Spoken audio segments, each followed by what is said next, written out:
ছাত্র জনতার আন্দোলনের পর এখনো পর্যন্ত অনেক মামলা হয়েছে, কিন্তু কোনো মামলাতেই সাবেক রাষ্ট্রপতি আব্দুল হামিদকে আসামি করা হয়নি। অবশেষে সেটাও হয়ে গেল। সাবেক রাষ্ট্রপতি আব্দুল হামিদ এবং তার দুই ছেলের নামে মামলা করা হয়েছে।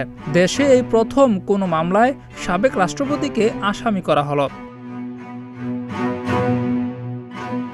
মঙ্গলবার কিশোরগঞ্জ থানায় মামলাটি করেন তহমুল ইসলাম মাজহারুল নামে এক যুবক।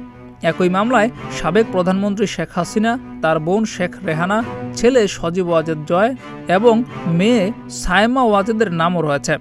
এই মামলায় আসামি করা হয়েছে ১২৪ জনকে। মামলার বাদী তহমুল ইসলাম জানিয়েছেন, তিনি জুলাই আন্দোলনের সময় আহত হন।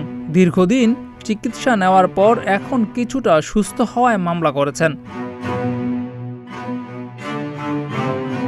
মামলায় আব্দুল হামিদ খানকে ৩ নম্বর আসামি করা হয়েছে, আর ১ নম্বর আসামি করা হয়েছে শেখ হাসিনা এবং ২ নম্বর আসামি করা হয়েছে শেখ রেহানাকে। জিয়াউর রহমান, প্রতিদিনের বাংলাদেশ।